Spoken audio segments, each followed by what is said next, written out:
اللہ کریم نے جو قرآن کی شان بیان فرمائی، الف لام میم تلک آیات الکتاب الحکیم، الف لام میم یہ حکمت والی کتاب کی آیتیں ہیں.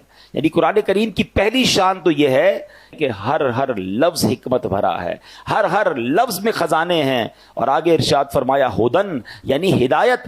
دوسری شان یہ ہے کہ قرآن کریم صرف کتاب حکمت نہیں بلکہ کتاب ہدایت بھی ہے. قرآن کریم کی تلاوت کرے چاہے سمجھ کر کرتا ہو یا بغیر سمجھ کے کرے، عربی ہو یا عجمی ہو، عالم ہو یا بے پڑھا ہو، بس قرآن کریم کھولے، ادب کے ساتھ اس کے الفاظ مبارک اپنی زبان سے ادا کرتا جائے، اس کے ان الفاظ کی بھی تاثیر یہ ہے کہ وہ دل میں ہدایتیں اتار دیتا ہے.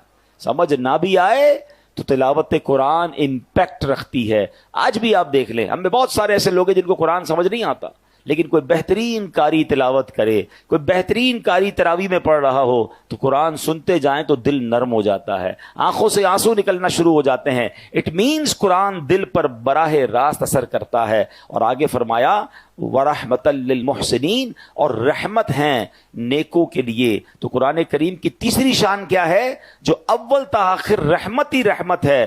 دنیا کی کوئی ایسی کتاب نہیں جس کے ایک ایک حرف کو تلاوت کرنے پر 10 نیکیاں ملتی ہوں. یہ صرف قرآن پاک کی شان ہے. بندہ جب قرآن پاک کو کھول بیٹھتا ہے نا، صرف قرآن کو دیکھنا شروع کرتا ہے، پڑھنا شروع کرتا ہے، چھما چھم رحمتیں برسنا شروع ہو جاتی ہیں اور نیکیوں کا ذخیرہ جو ہے وہ بڑھتا چلا جاتا ہے. اب پیارے اسلامی بھائیوں، اب یہاں ہمیں بہت اہم بات قرآن سے جو میسج لینا ہے.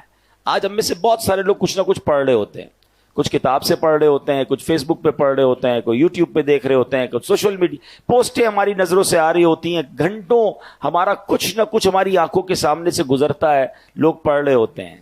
کچھ بھی پڑھنا ہو اس میں پہلی بات یہ چیک کرنی ہے کہ پڑھ کر ہدایت ملے تو پڑھ لو، فضولیات پر مبنی ہے تو بچ جاؤ.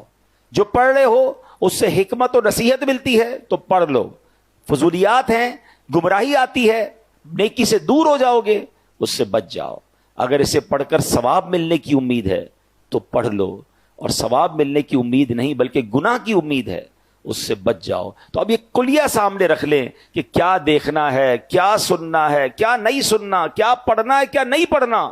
اگر یہ بات ہمیں سمجھ آ جائے تو قرآن نے اپنی شان بھی بیان کر دی، اور رہتی دنیا کو پڑھنا، سننا، دیکھنا کیا ہے اور کیا نہیں دیکھنا اس کا فارمولہ بھی